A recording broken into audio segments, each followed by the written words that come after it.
Approach करते हैं। छत्तीसगढ़ के मुख्यमंत्री के खिलाफ उन्होंने ईडी और सीबीआई को उतारा है। राजस्थान के मुख्यमंत्री, राजस्थान के कई मंत्रियों के खिलाफ, राजस्थान के कई नेताओं के खिलाफ भी ईडी और सीबीआई का दुरुपयोग हो रहा है। और ये ईडी और सीबीआई बीजेपी के सुपरस्टार कैंपेनर हो गए। ये स्टार कैंपेनर तो हैं ही, उनके हमारे देश के गृह मंत्री और उत्तर प्रदेश के मुख्यमंत्री, ये सब स्टार कैंपेनर।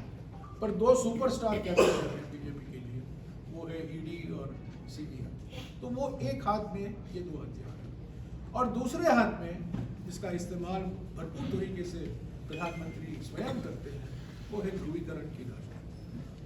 दंगे कराते हैं हरियाणा में ताकि उसका असर राजस्थान में। चुनावी भाषण करते हैं। कल उदयपुर आए थे और उन्होंने बहुत सारी बातें कही। हमारे प्रधानमंत्री तो हैं, पर वो सदैव झूठ, वो झूठ के जगत गुरु, झूठ के विश्व गुरु। उनके मुंह से सच कभी गलती से भी नहीं निकल सकता। और जिस तरीके से वो ध्रुवीकरण को लेकर इल्जाम लगाए हैं कांग्रेस पार्टी पर, खासतौर से हमारे राज्य सरकारों पर, और खासतौर से राजस्थान की सरकार, ये बिल्कुल तथ्यों के विपरीत है। सच्चाई क्या है सब लोग जानते हैं, पर क्योंकि इनके हाथ में और कोई मुद्दा नहीं है, ये मुद्दाहीन बीजेपी है, इसीलिए एक तरफ ईडी और सीबीआई और दूसरी तरफ ध्रुवीकरण की राजनीति। इनके अलावा बीजेपी के हाथ में कुछ नहीं है। अगले एक हफ्ते 8 दिन के लिए यही दो हथियार ये इस्तेमाल करेंगे। माफ कीजिएगा, ये थोड़ा निकल रहा है, बार बार नीचे गिर जाएगा, साइज थोड़ा ज़्यादा है। तो प्रधानमंत्री के प्रचार में यही दो, छत्तीसगढ़ में भी यही है और राजस्थान में भी यही हो रहा है। अंत में ये चुनाव विधानसभा के, हम राज्य से संबंधित मुद्दों पर ही ये चुनाव लड़ रहे हैं। ये कोई दिल्ली में सरकार बनाने के लिए चुनाव नहीं है, प्रधानमंत्री पद के लिए चुनाव नहीं है। राजस्थान किस पार्टी की सरकार बनेगी उसके लिए ये चुनाव है। परंतु मोदी सरकार की कुछ नीतियां हैं, केंद्र सरकार की कुछ नीतियां हैं जिसका मैं जिक्र करना चाहता हूं, क्योंकि वो राज्य सरकारों पर और खास तौर से राजस्थान पर इसका नकारात्मक असर हो रहा है। भारत जोड़ो यात्रा के समय में राहुल जी ने बार बार पूर्वी राजस्थान कनाल परियोजना की बात की। 14,000 करोड़ रुपये वाला जो पूर्वी ईस्टर्न राजस्थान कैनाल प्रोजेक्ट है, जो पूरी राजस्थान के लिए फायदेमंद होगा। और अफसोस की बात यह है कि केंद्र सरकार से कुछ समर्थन नहीं है। हालांकि जल संसाधन मंत्री राजस्थान के ही हैं और उन्होंने कोई सहयोग नहीं दिया, पर उसके बावजूद मिसाल किस तरीके से मोदी सरकार भेदभाव करती है उन सरकारों के खिलाफ जो बीजेपी शासित राज्य में। दूसरी बात मैंने कहा, निजीकरण जो हो रहा है भयंकर तरीके से, एयरपोर्ट पे जा रहा है, हमारे हवाई अड्डे बेचे जा रहे हैं, हमारे बंदरगाह बेचे जा रहे हैं, इस्पात के कारखाने बेचे जा रहे हैं, सार्वजनिक कंपनियां बेचे जा रहे हैं, और एक दो मित्रों को ही फायदा मिल रहा है। इससे क्या होता है, बेरोजगारी बढ़ती है, खास तौर से दलित, आदिवासी, ओबीसी वर्गों के लिए जो आरक्षित होता है रोजगार, वो रोजगार के मौके घटते जाते हैं। तो भयंकर तरीके से जो निजीकरण कर रहे हैं, सार्वजनिक संपत्तियां जो बिल्कुल पहले 70 सालों से बनाए गए थे, उसको एक दिन में 2 दिन में बेचा जा रहा है, और खास तौर से विशेष मित्रों के पक्ष में बेचा जा रहा है। तीसरी बात जो मैं कहूँगा, जिस तरीके से महंगाई बढ़ रही है, जनता की चिंता, मन की बात तो प्रधानमंत्री कर रहे थे, पर जनता की चिंता पर कोई बात नहीं करते। जनता की चिंता महंगाई है, जनता की चिंता बढ़ती हुई बेरोजगारी है। पर जीडीपी का दर बढ़ रहा है, पर बेरोजगारी बढ़ रही है, महंगाई बढ़ रही है, उसका क्या जवाब है? उसके बारे में तो कुछ बोलते नहीं। अभी अभी प्रधानमंत्री ने प्रधानमंत्री गरीब कल्याण योजना ये 5 साल तक और लागू होगा, उसकी घोषणा की है। ये क्या दर्शाता है? ये दर्शाता है कि आर्थिक पीड़ा आज भी बरकरार है। तेजी से लोग पीड़ित हैं, महंगाई से पीड़ित है, और इसलिए प्रधानमंत्री को मजबूर होना पड़ा कि उन्होंने प्रधानमंत्री गरीब कल्याण योजना को इन्होंने घोषणा की और 5 साल हम इसको लागू। और ये प्रधानमंत्री गरीब कल्याण योजना है क्या? 2013 के सितंबर में पार्लियामेंट ने राष्ट्रीय खाद्य सुरक्षा कानून पारित किया, जिसके तहत 80 करोड़ भारतवासियों को फायदा पहुंचता था। ये 2013 में ये कानून पारित हुआ, अधिनियम पारित हुआ, और इसका विरोध एकमात्र मुख्यमंत्री ने किया। 2 साल तक इसका इन्होंने विरोध किया, गुजरात के मुख्यमंत्री ने खत लिखा मनमोहन सिंह जी कि ये राष्ट्रीय सुरक्षा खाद्य कानून नहीं होना चाहिए। प्रधानमंत्री बने, कोविड का वक्त आया, तब उन्होंने देखा कि ये खाद्य सुरक्षा कानून के अलावा और कुछ विकल्प नहीं है सरकार के सामने। उसको एक नया पेंट दिया, नया ब्रांड बनाया, नया नाम दिया, प्रधानमंत्री गरीब कल्याण योजना। यह है हकीकत प्रधानमंत्री की नीतियों के बारे में। महात्मा गांधी नरेगा जो राजस्थान के लिए बहुत फायदेमंद है, उसकी कड़ी आलोचना की, पर पिछले 2 साल से वो जान गए हैं, वो पहचान गए हैं कि खास तौर से ग्रामीण इलाकों में जहाँ बेरोजगारी भारी मात्रा में करोड़ों गरीब परिवारों के लिए महात्मा गांधी रोजगार गारंटी कानून के अलावा और कोई रास्ता नहीं है रोजगार। तो मोदी सरकार की नीतियों के बारे में जब लोकसभा के चुनाव होंगे उस पर खूब बातचीत होगी, पर मैं कहना चाहता हूं कि विधानसभा के चुनाव में भी ये एक मुद्दा है, क्योंकि मोदी सरकार ने राजस्थान सरकार के खिलाफ भेदभाव किया। राजस्थान में जो महंगाई और बेरोजगारी बढ़ी है वो मोदी सरकार की नीतियों के कारण हुई है, और राज्य सरकार ने तो खूब प्रयास किए इसको काबू लाने में।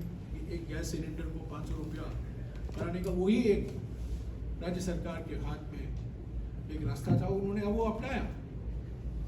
पर नीतियां जो केंद्र सरकार अपनाती है, निजीकरण और जो आर्थिक नीतियां अपनाती है, और सबसे बड़ी बात जो हमेशा प्रधानमंत्री, गृह मंत्री, उत्तर प्रदेश के मुख्यमंत्री जिस भाषा का इस्तेमाल करते हैं, जिस तरीके से वो ध्रुवीकरण का एक माहौल पैदा करते हैं, और खास तौर से चुनाव के वक्त में, वो हमारे देश के लिए, हमारे समाज के लिए जरूर फायदेमंद नहीं है।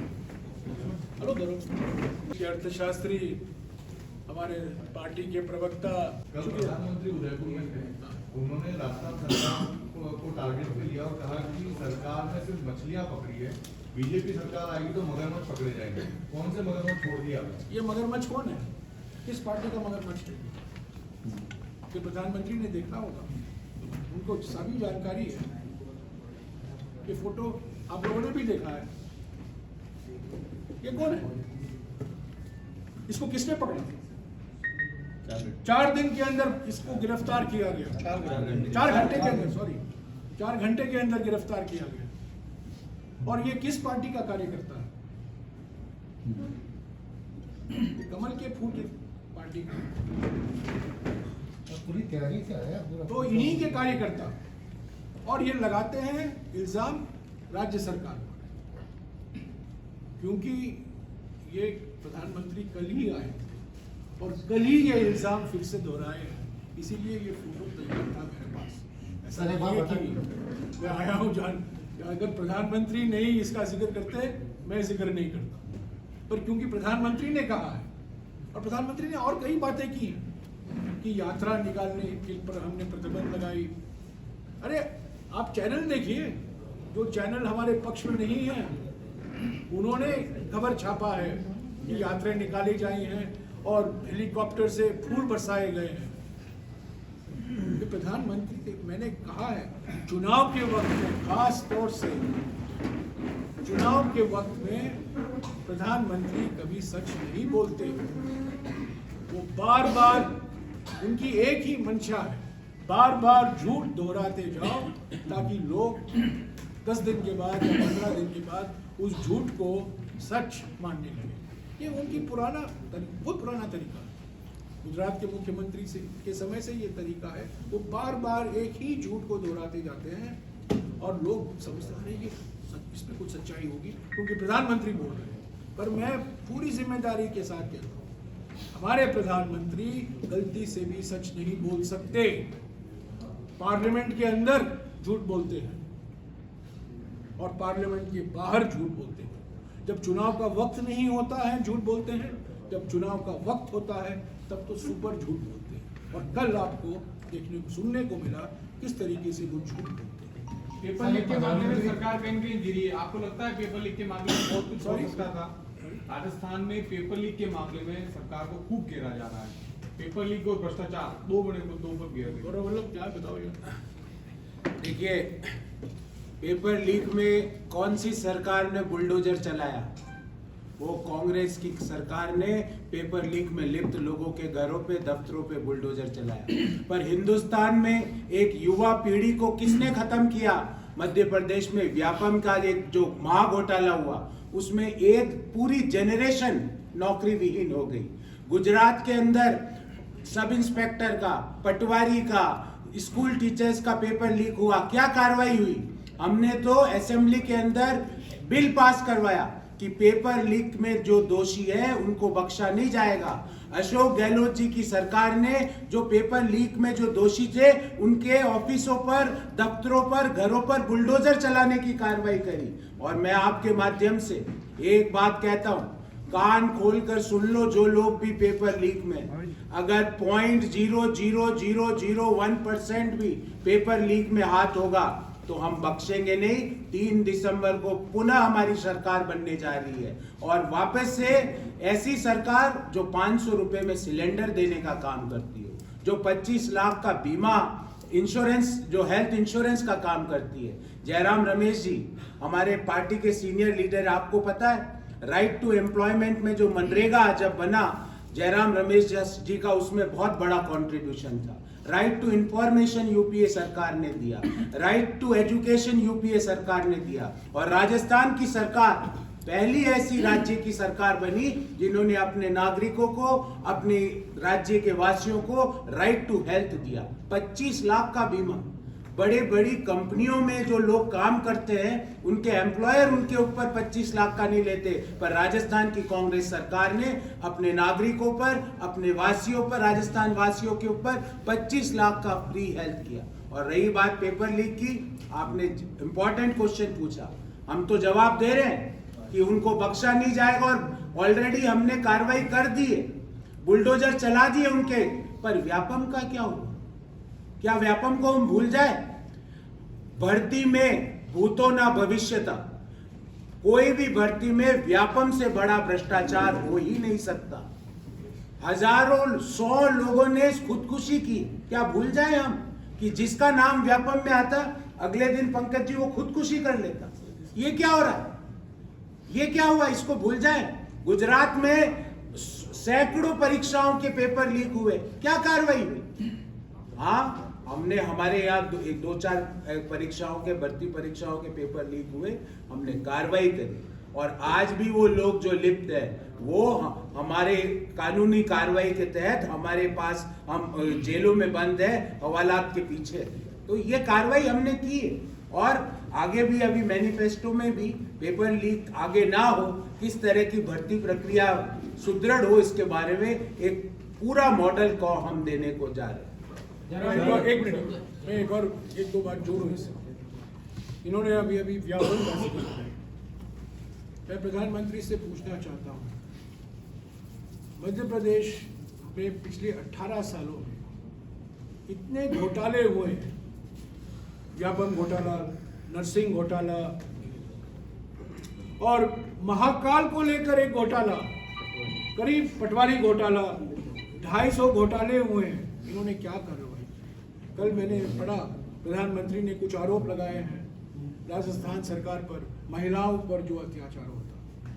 मध्य प्रदेश नंबर 1 स्थान पर है महिलाओं पर अत्याचार के मामले में, आदिवासियों पर अत्याचार के मामले में मध्य प्रदेश नंबर 1 है। क्या कार्रवाई की प्रधानमंत्री ने? क्या कार्रवाई की बीजेपी पार्टी ने? आदिवासी की बात करते हैं, वन अधिकार अधिनियम कब आया? वन अधिकार अधिनियम 2006 में जब मनमोहन सिंह जी प्रधानमंत्री थे तब लागू हुआ। और वन अधिकार अधिनियम के तहत लाखों आदिवासी परिवारों को व्यक्तिगत पट्टे और सामुदायिक पट्टे भी मिलते हैं, उसका प्रावधान है।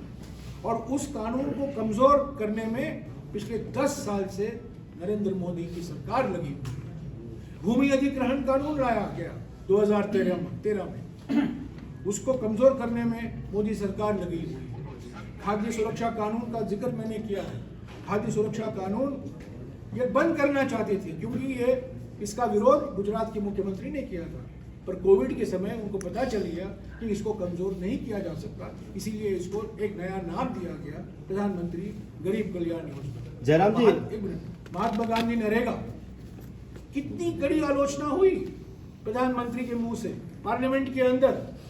फिर से कोविड के समय इनको पता चल गया कि महात्मा गांधी नरेगा के अलावा और कोई इनके पास कोई विकल्प नहीं है ग्रामीण इलाकों में रोजगार देने के लिए करोड़ों परिवारों को।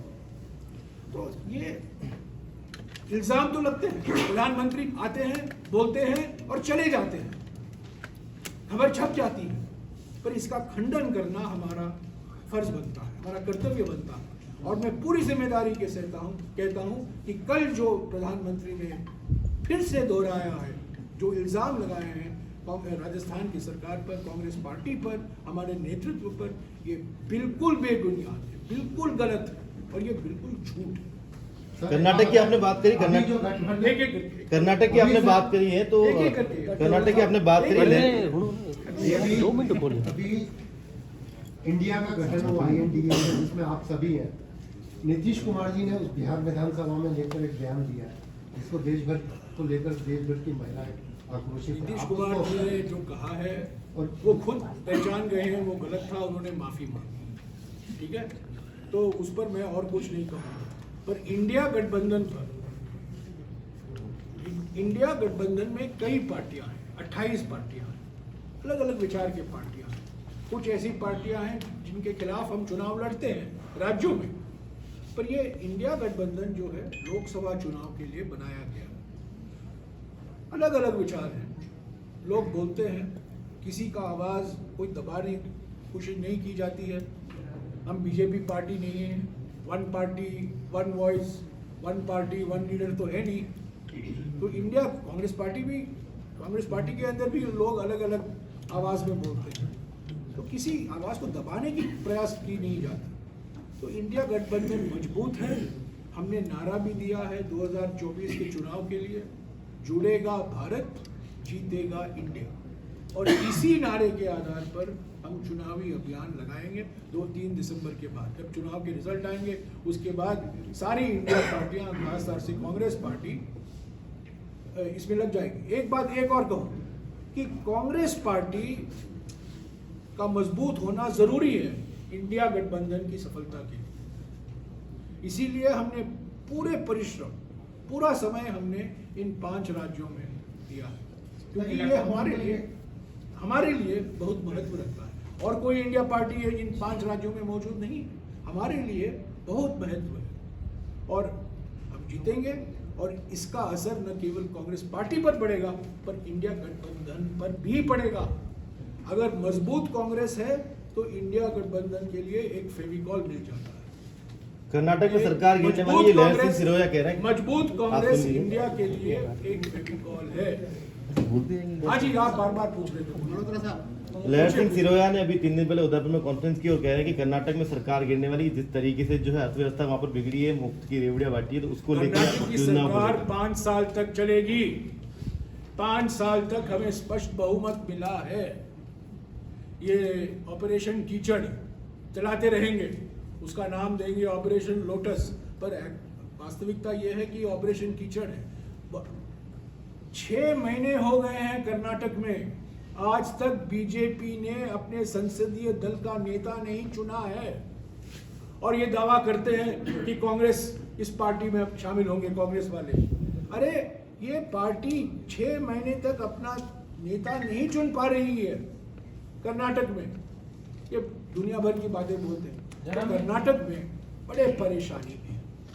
वो ये नहीं उम्मीद करते थे कि वो चुनाव हारेंगे, और जिस मैंडेट जो जनादेश कांग्रेस को मिला है, भरपूर मिला, स्पष्ट मिला है, अति स्पष्ट मिला, अत्यंत स्पष्ट मिला, ये कभी बीजेपी उम्मीद नहीं कर सकती। भोखलाई हुई है, घबराई हुई, इसीलिए रोज कुछ ना कुछ खबरें छपती हैं, पर इसमें बिल्कुल कोई तथ्य नहीं। सर, इलेक्टोरल बॉन्ड पे कांग्रेस का क्या स्टैंड है? पारदर्शिता आना जरूरी है, और ये इलेक्टोरल बॉन्ड ये तरीका है जो बड़े बड़े उद्योग पूंजीपति हैं।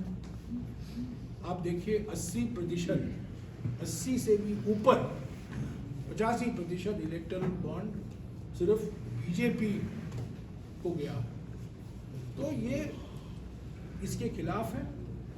हमने हमारी आवाज उठाई है संसद के अंदर, सुप्रीम कोर्ट के सामने, और हम उम्मीद रखते हैं कि ये इलेक्टोरल बॉन्ड का जो तरीका निकाला गया था बीजेपी के हाथ से 2015 के बाद जो बातचीत हुई, ये एक तरीका था कि इलेक्टोरल बॉन्ड का नाम दे दिया। ये एक बैकडोर तरीका है कि पूंजीपतियों से उनको भरपूर तरीके से धनराशि बंद होना चाहिए इलेक्ट्रॉन हम इसका बिल्कुल विरोध करते हैं। बंद होना चाहिए इलेक्ट्रॉन बॉन्ड, इलेक्ट्रल बॉन्ड बंद होना चाहिए। ये इलेक्ट्रल बॉन्ड स्कीम, जो इसका ये जो इलेक्ट्रल बॉन्ड ये बीजेपी ने लाया है, इसको जरूर बंद करना है, पर इलेक्शन में फाइनेंसिंग और फंडिंग की प्रणाली में पारदर्शिता लाना जरूरी है। ये तरीका नहीं है, ये एक बैकडोर तरीका है बीजेपी को पूंजीपतियों से धनराशि मिलने की, वो इसके पक्ष में नहीं है। ये इलेक्ट्रल बॉन्ड स्कीम जो लाया गया है, जो मंजूरी दी गई है, इसका विरोध न केवल कांग्रेस पार्टी ने किया है, इसका विरोध रिजर्व बैंक ऑफ इंडिया ने भी किया था। इसका विरोध तत्कालीन governor reserve bank of India, जिनको पद छोड़ना पड़ा, उर्जित पटेल, उन्होंने इसका विरोध किया। इनका विरोध अभी सुभाष गर्ग, जो राजस्थान के फाइनेंस सेक्रेटरी थे, जो हमारे देश के फाइनेंस सेक्रेटरी बने, उन्होंने वो किताब लिखा है जो इलेक्ट्रिक बुखार नहीं उतर रहा है, क्या कहूँगा, आगे से ऊपर कांग्रेस जमानत पर बुखार नहीं उतर रहा है। देखिए प्रधानमंत्री, हर चीज जो प्रधानमंत्री बोलते हैं उस पर मैं नहीं समझता हूँ हमें टिप्पणी करनी चाहिए। जहाँ इल्जाम लगाते हैं हम उस इल्जाम का खंडन जरूर करते हैं। जब, और मैंने ये भी कहा एक दिन, सोचा अतुल भी थे मेरे साथ भारत जोड़ो यात्रा के समय, जब प्रधानमंत्री हमारे नेताओं के बारे में झूठ बोलना बंद करेंगे, हम प्रधानमंत्री के बारे में सच्चाई बोलना बंद करेंगे। आप समझ गए? मर्दों का प्रदेश बताया था शांति धारीवाल ने, उसी को कहीं कहीं बयान बनाया, कल फिर चर्चा हो रही है मर्दों का प्रदेश है राजस्थान। किसका प्रदेश? मर्द लोगों को शांति धारीवाल जी बोले थे एक बार दुष्कर्म के मोदी जी ने बढ़ते बोला। मामलों के दुष्कर्म को लेकर क्या कंटेक्ट, संदर्भ क्या था? मतलब ये तो संदर्भ भी लगातार दुष्कर्म हो रहा है। क्या था? विधानसभा में एक बार शांति धारीवाल जी ने एक दुष्कर्म के मामले पे ये कहा था कि राजस्थान मर्दों का प्रदेश है। इसी को कोर्ट कल प्रधानमंत्री ने किया था। प्रधानमंत्री जी ने ये झूठ कोट किया है। पूरा संदर्भ बता दो। शांतिलाल धारीवाल जी जब लॉ एंड ऑर्डर पे चर्चा चल रही थी विधानसभा में, तो उस चर्चा में उन्होंने कहा कि ये मर्दों का प्रदेश है जो महिलाओं का सम्मान करता है। बलात्कार पे बोला, इस पे नहीं बोला था। बलात्कार पे चर्चा अभी हाँ बलात्कार पे, लॉ एंड ऑर्डर में ही बलात्कार का इशू चल, बलात्कार दुष्कर्म का बोल रहे थे। हाँ बराबर है, दुष्कर्म पे ही चर्चा चल रही थी। वो दुष्कर्म कानून व्यवस्था पे जब चर्चा होती है अधिवेशन में कानून व्यवस्था पर एक अलग से चर्चा होती है, उसमें बलात्कार और दुष्कर्म पे जो चर्चा चल रही थी, उन्होंने कहा था कि यहाँ सम्मान होता है, यहाँ बलात्कार होना दुर्भाग्यपूर्ण है। तो उसे काट कर, जिस तरह से आगे पीछे प्रीफिक्स सफिक्स काट कर करते हैं, वही प्रधानमंत्री करते हैं। तो जो सर ने अभी कहा, आपके हिसाब से सही था क्या? धारीवाल जी का बयान सही था आपके? धारीवाल जी का बयान ये था, ये महाराणा प्रताप जैसे बड़े बड़े, सुनिए ना, मर्दों का प्रदेश है, नहीं ये पराक्रमी लोगों का प्रदेश है और ये महिलाओं का सम्मान करता है। यहाँ इस तरह का बलात्कार या दुष्कर्म होना ये दुर्भाग्यपूर्ण है, लेकिन उतना ही पकड़कर मर्दों का प्रदेश है वही बोला गया है, ये सच्चाई है। पूरा सुनिएगा उसको। अच्छा सुनिए, हाँ, अगले और कोई क्वेश्चन है? सर एक बात बताएं, राहुल हम गांधी लोग एक लाइन की खोज में हैं। सर राहुल गांधी बहुत समय से राजस्थान की यात्रा पे नहीं आए हैं। राहुल गांधी लद्दाख गए हैं, राहुल गांधी मिजोरम गए हैं, राहुल गांधी केदारनाथ गए हैं, राहुल गांधी छत्तीसगढ़ गए हैं, राहुल गांधी मध्य प्रदेश गए हैं और राहुल गांधी राजस्थान भी आएंगे। क्या सेमीफाइनल? अरे 15 तारीख तक चुनावी प्रचार, 17 तारीख को पहले छत्तीसगढ़ और मध्य प्रदेश में चुनाव है। यहाँ चुनाव कब है? तो यही तो जवाब है आपका। सर एक सवाल है, इसको आप चुनावी मुद्दा बना रहे हैं। सर आपने कहा कि बीजेपी ने सामाजिक ध्रुवीकरण किया है समाज में, लेकिन कल पीएम ने ये कहा है कि कांग्रेस की तुष्टीकरण की नीतियों ने राजस्थान की संस्कृति और कोई पुष्टिकरण नहीं है, खतरे में डाल दिया। वो उन्होंने मिसाल क्या दिया पुष्टिकरण का? वो बिल्कुल गलत मिसाल था। ये मिसाल था तुष्टिकरण का, यही मिसाल था ना कि हम अपीसमेंट करते हैं। ये कहाँ अपीसमेंट किया? ये तो बीजेपी का कार्यकर्ता निकला और 4 घंटे के अंदर इसको गिरफ्तार किया गया और इसकी बहुत चर्चा की गई, पार्लियामेंट में चर्चा की गई। और हम राजस्थान के सभी सांसद, मैं राज्यसभा की बात करता हूँ, यहाँ के जो बड़े बड़े नेता थे राजस्थान के, घनश्याम तिवारी जी और कई लोग, किरोड़ीमल मीला, घनश्याम तिवारी, सब लोग, गजेंद्र सिंह शेखावत, पर जब ये बताया गया कि 4 घंटे के अंदर इसको गिरफ्तार किया गया और बीजेपी का ये कार्यकर्ता निकला, तो सब चुप हो गए। क्या सेमीफाइनल मानते हो इस इलेक्शन को? हाँ? इस इलेक्शन को सेमीफाइनल कितनी मानते हो? सीटें आ रही हैं? इलेक्शन कोई T20 मैच नहीं है। सेमीफाइनल नहीं, T20 में ही तो सेमीफाइनल फाइनल होता है। तो ये चुनाव बड़ी गंभीर चुनाव, विचारधाराओं के बीच में टक्कर, वचन पत्रों के बीच में। कोई ज्योतिषी नहीं हूँ कोई कि मैं कहूँ कि 120 आएंगे, 110 आएगा, 130 आएगा। मैं आंकड़े के खेल में नहीं पढ़ूंगा, पर मैं ये जरूर कहूँगा कि 16 दिन के भारत जोड़ो यात्रा के बाद में मेरे मन में पूरा विश्वास हो गया था कि नाराजगी नहीं है हमारे सरकार के खिलाफ। जो काम हमारी सरकार ने किए, और इन्होंने एक जिक्र किया, प्रधानमंत्री बार बार कहते हैं गुजरात मॉडल। ये चिरंजीवी तो हमारे देश के लिए एक मॉडल है, राजस्थान मॉडल है। स्वास्थ्य के क्षेत्र में शहरी रोजगार गारंटी कानून, पहला राज्य है राजस्थान जिसने कानून लाया है, और कई ऐसे मिसाल में दे सकता हूँ। हमें पूरा स्पष्ट बहुमत मिलेगा, जिस तरीके से हमें कर्नाटक में स्पष्ट बहुमत मिला, उसी तरह से हमें राजस्थान में भी, मध्य प्रदेश में भी, छत्तीसगढ़ में भी और तेलंगाना में भी जनादेश हमारी सरकारें बनेगी। मिजोरम को नहीं जोड़ रहा हूँ, मिजोरम में थोड़ा कठिन है, 40 सीटें हैं और 3 पार्टियां हैं और 2 रीजनल पार्टी हैं। राजस्थान में कांग्रेस की सरकार बनेगी और कांग्रेस की नेता ही सीएम बनेंगे। नहीं, कौन होगा चेहरा? नहीं सर, सीएम को विधायक ये मेरे हाथ में नहीं है, से- ये विधायकों के हाथ में है, ये कांग्रेस हाईकमांड के हाथ में है। कांग्रेस को जनादेश मिलना ये हमारी प्राथमिकता है। हम इस चुनाव का प्रचार में लगे हुए हैं ताकि कांग्रेस की सरकार बने, कांग्रेस की सरकार बने। और क्यों बने? क्योंकि पिछले 5 साल में जिस सरकार ने, जिसके मुख्यमंत्री अशोक गहलोत जी थे, उन्होंने इतनी बड़ी सफलता हासिल की। शुक्रिया। चाय पीजिए, चलिए।